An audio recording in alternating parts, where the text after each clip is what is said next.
줄로 믿고 한 절씩 교독 후 마지막 절 다 같이 읽겠습니다. 또 네 이웃을 사랑하고 내 원수를 미워하라 하였다는 것을 너희가 들었으나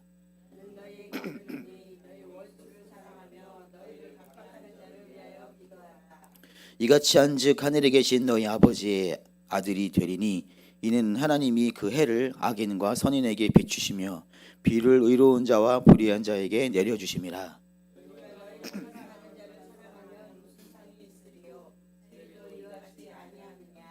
또 너희가 너희 형제에게만 무난하면 남보다 더하는 것이 무엇이냐? 이방인들도 이같이 아니하느냐? 함께 읽겠습니다. 그러므로 하늘에 계신 너희 아버지의 온전하심과 같이 너희도 온전하라. 아멘. 누가복음 6장 32절 이하의 말씀에는 오늘 본문의 말씀과 같이 원수 사랑에 대해서 말씀을 하고 있습니다. 너희가 만일 너희를 사랑하는 자만 사랑하면 칭찬받을 것이 무엇이냐? 죄인들도 사랑하는 자는 사랑하느니라. 오직 너희는 원수를 사랑하고 선대하며 아무것도 바라지 말고 꾸어주라. 그리하면 너희의 상이 클 것이요 또 지극히 높으신 이의 아들이 되니니 그는 은혜를 모르는 자와 악한 자에게도 인자하시니라. 아멘. 원수를 사랑으로 선대하며 아무것도 바라지 말고 꾸어주라 라고 말씀을 하신 것입니다. 우리는 누가복음의 원수 사랑에 대한 말씀을 계명으로 받습니다. 하지만 실제로 우리의 삶에 원수가 생긴 경우에 그 원수 사랑에 대한 예수님의 말씀을 받아들이기란 참 쉽지가 않습니다. 그리고 이를 실천하는 것은 더더욱 어렵죠. 원수의 악한 의도와 계획들에 대해 사랑으로 대하는 것은 마치 바보처럼 여겨지기 때문입니다. 그럼에도 말씀에 의지하여 자비의 사랑을 행합니다. 그런데 더더욱 어려운 말씀이 부딪히게 됩니다. 오늘 본문의 마태복음 5장 44절 말씀입니다. 우리 본문 5장 44절 말씀 함께 읽도록 하겠습니다. 시작. 나는 너희에게 이르노니 너희 원수를 사랑하며 너희를 박해하는 자를 위하여 기도하라. 아멘인 말씀이시죠. 그런데 사랑을 행하는 것은 어떻게든 행할 수 있습니다. 하는 척이라도 눈을 질끈 감고 순종함으로 행할 수 있습니다. 자신에게 악을 행한 원수에게 자비의 행실을 나타내는 것 그 자체도 참 어려운 것이지만 어떻게든 한순간이나 기회로 어떻게든 사랑을 행할 수는 있습니다. 그런데 원수를 위해 기도하는 것은 또 다른 문제입니다.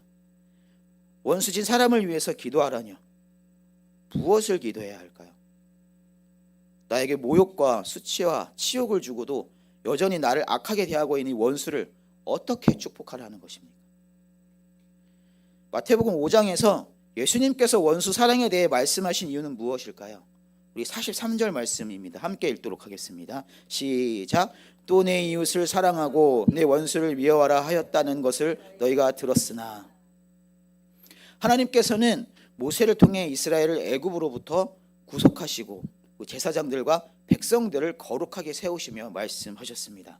레위기 19장 18절 말씀입니다. 제가 읽어드리겠습니다. 원수를 갚지 말며 동포를 원망하지 말며 내 이웃 사랑하기를 내 자신과 같이 사랑하라. 나는 여호와이니라. 아멘. 이 마가복음 12장 28절 이하에는 가장 큰 계명에 대해서 예수님께 질문하는 서기관의 물음이 나옵니다. 제가 읽어드리겠습니다. 서기관 중 한 사람이 그들의 변론하는 것을 듣고 예수께서 잘 대답하신 줄 알고 나와 묻되 모든 계명 중에 첫째가 무엇이니까? 예수께서 대답하시되 첫째는 이것이니 이스라엘아 들으라. 주곧 우리 하나님은 유일한 주시라. 네 마음을 다하고 목숨을 다하고 뜻을 다하고 힘을 다하여 주 너의 하나님을 사랑하라 하신 것이요 둘째는 이것이니 내 이웃을 내 자신과 같이 사랑하라 하신 것이라.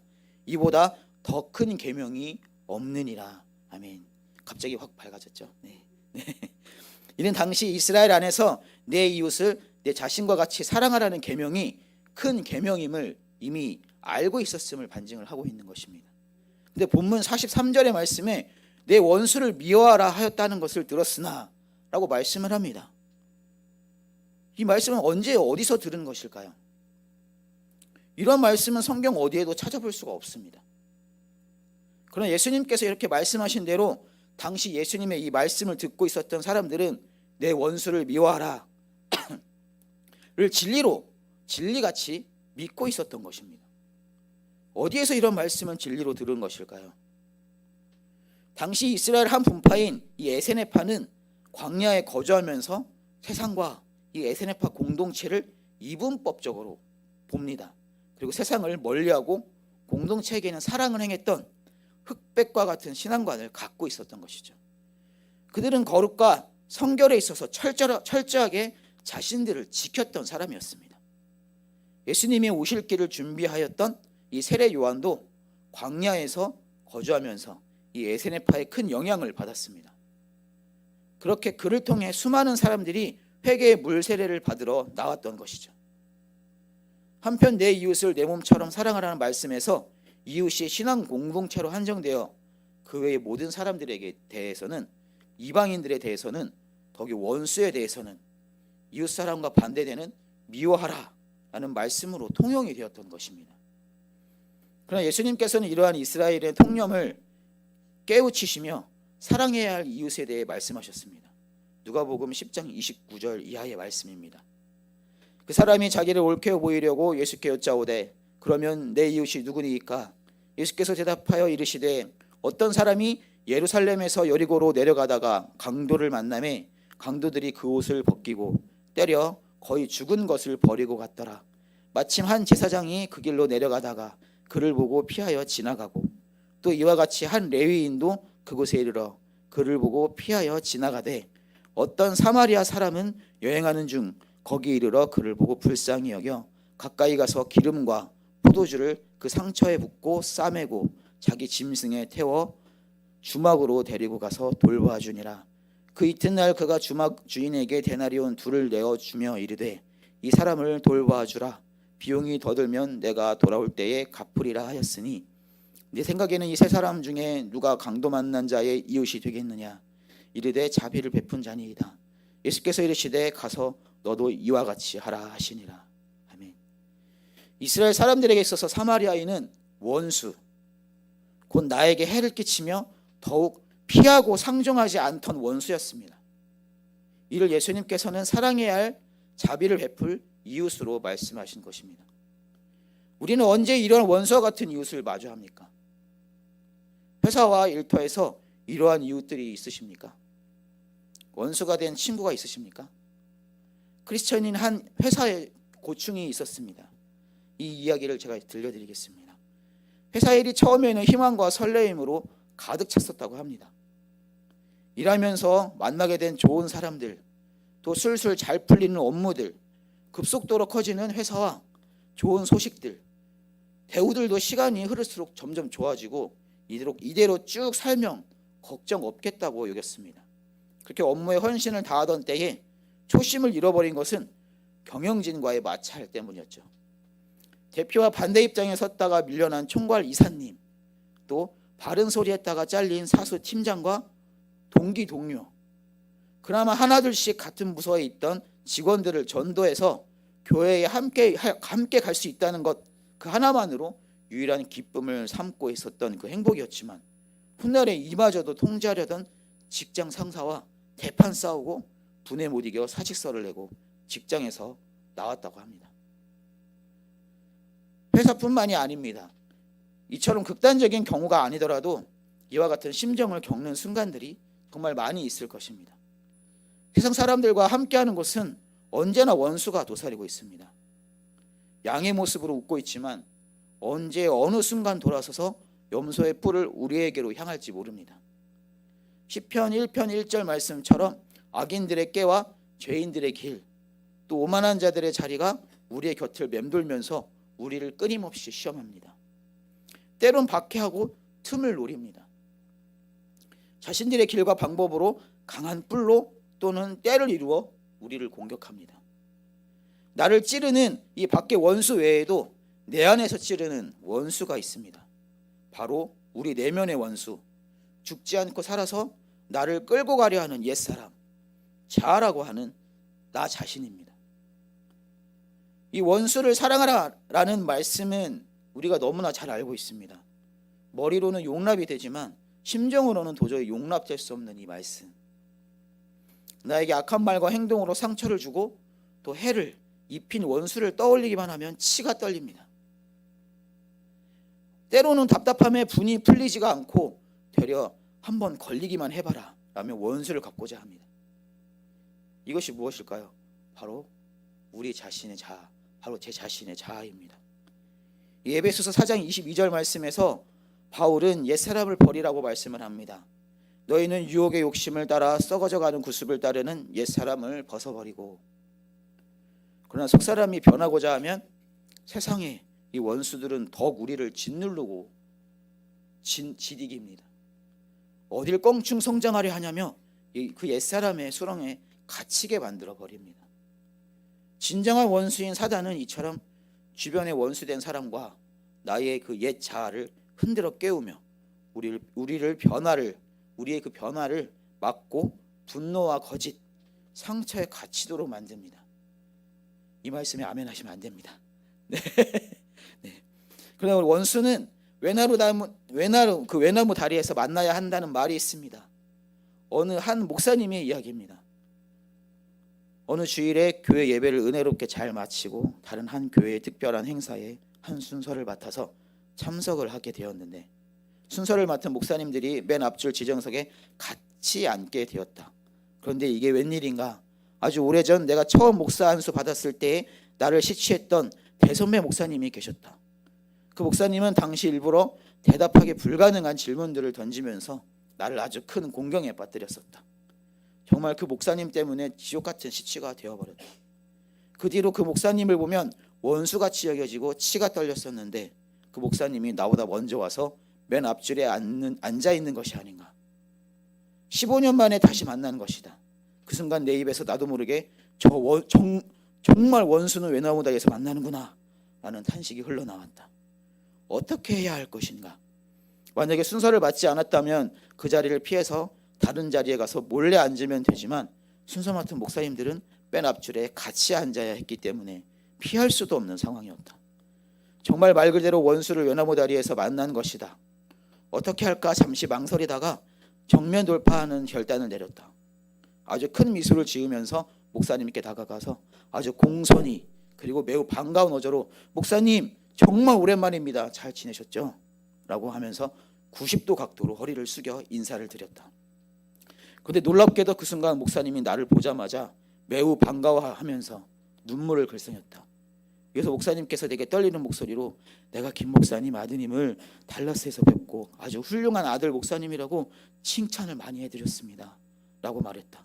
그리고 제가 종종 새벽마다 목사님 목회와 교회를 위해서 기도하고 있다 라고 하는 것이다. 나는 그 말 듣는 순간 정말 부끄러운 마음이 확 들었다.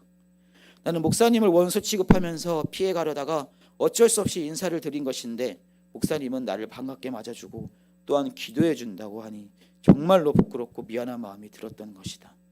그러면서 내 마음속에 있었던 오래 묵은 미움의 응어리가 단번에 풀어졌다. 원수를 외나무 다리에서 만나는 덕택에 관계가 회복되는 것이다.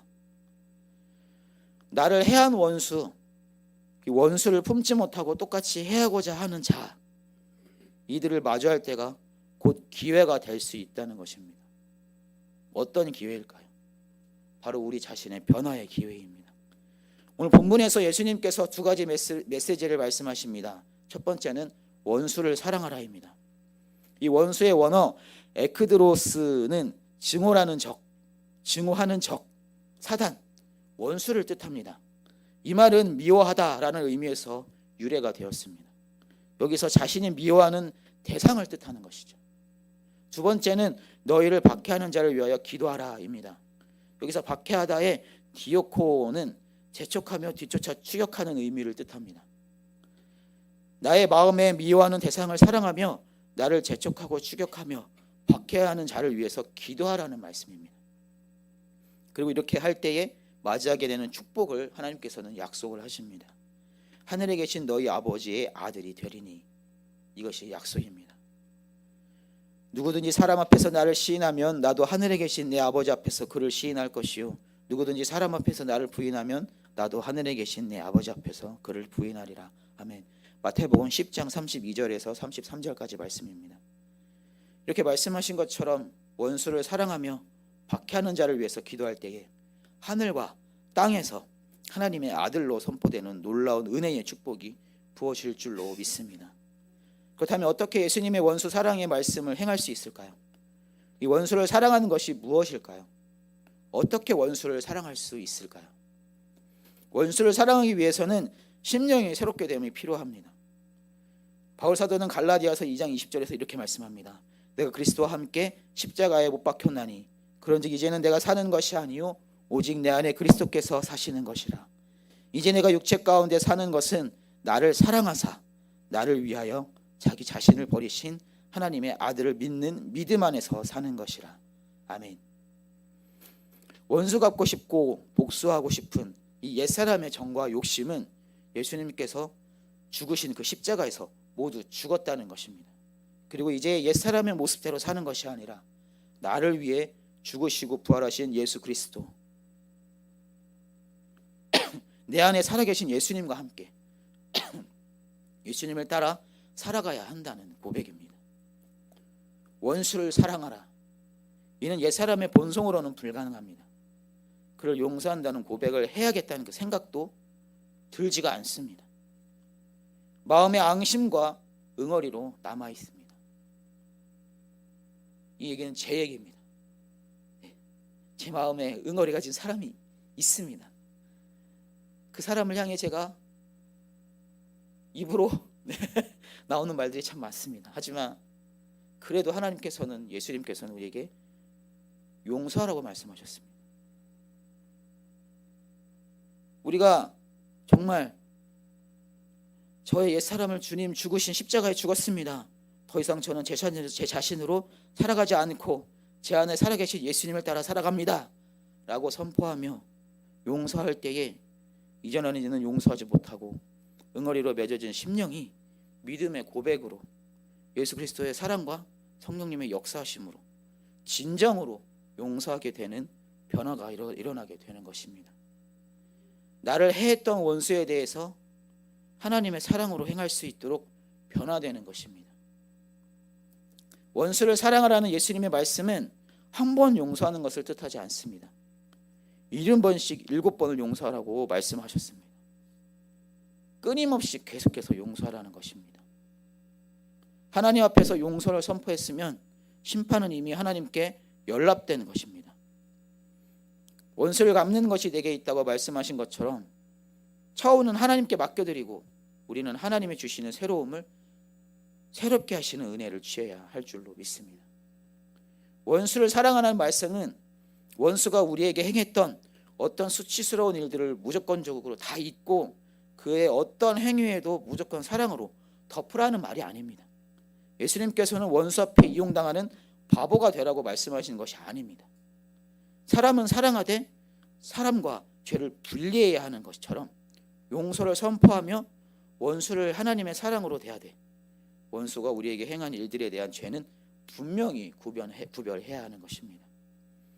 죄가 드러날 때 용서와 사랑이 더 크게 빛이 나게 됩니다. 하나님께서 우리를 여기서 함께하는 성도님들, 또 유튜브를 통해 함께하시는 모든 성도님들을 사랑하시는 것처럼 그것도 마찬가지입니다. 예수님께서 우리를 위해서 죽으심은 우리의 죄 때문이라고 고백하시지 않으셨습니까? 죄는 사함을 받은 것입니다. 이미 우리는 죄를 사함을 받았습니다. 죄를 행한 과거의 일이, 그 사건이 증발해서 사라지는 것이 아닙니다. 하나님께서 우리를 용서하심에 감사한 것은 용서하여 주심에 없는 것처럼 이전과 같이 새 것과 같이 우리를 여겨주시고 사랑으로 덮어주시기 때문입니다. 지금 우리 모습에도 하나님 앞에서 부족하고 지적될 죄들이 정말로 무수하게 많습니다. 하지만 없는 것처럼 여겨주시고 사랑으로 덮어주시듯이 이 원수의 죄를 분명히 구분함으로 원수에 대한 온전한 하나님의 사랑을 행할 수 있게 되는 것입니다. 또한 박해하는 자를 위해 기도하되 그의 구원을 위해 그리고 축복을 위해 기도해야 합니다. 사도행전 6장에는 순교자이자 용서의 사람 스데반이 나옵니다. 그는 이스라엘인들에게 그들의 조상들과 함께 하신 하나님과 하나님의 복음이신 예수님을 그들이 못 박은 것은 증언할 때에 유대인들에게 돌로 맞아 죽임을 당하게 됩니다. 이때 스데반이 마지막 모습은 무릎을 꿇고 기도하는 모습으로 말씀합니다. 사도행전 6장 59절 60절 말씀입니다. 그들이 돌로 스데반을 치니 스데반이 부르짖어 이르되 주 예수여 내 영혼을 받으시옵소서 하고 무릎을 꿇고 크게 불러 이르되 주여 이 죄를 그들에게 돌리지 마옵소서 이 말을 하고 자니라. 마지막 짧은 한 구절 속에 이미 혈기로 가득 찬 수많은 돌을 맞은 스데반이 무릎을 꿇어 기도한 것은 자신을 치는 자들을 위한 기도였음을 잊지 말아야 하는 것입니다. 원수가 눈앞에 아른거리며 나로 한탄케 만드십니까? 하나님 앞에서 그에 대해 용서를 선포하시기를 바랍니다. 내면에 떠오르는 그 대상을 향해서 예수님으로 인하여 그를 용서합니다 라고 선포하시기 바랍니다. 이는 우리로 하여금 분노와 불의에서 벗어나게 하는 것이죠. 또 우리를 사랑하신 하나님의 은혜를 더 깊이 깨달아 알게 됩니다. 그리고 나를 어렵게 하는 사람들을 위해서 기도하시기 바랍니다. 나에 대해, 원수에 대해 하나님의 일하심이 함께 하실 것입니다. 원수됨에 하늘 아버지신 하나님께 그 뜻을 구하며 그것을 기회로 붙잡고 변화와 하늘의 아들로 선포되는 놀라운 축복을 누리시는 모든 성도님들 되시기를 간절히 기도합니다.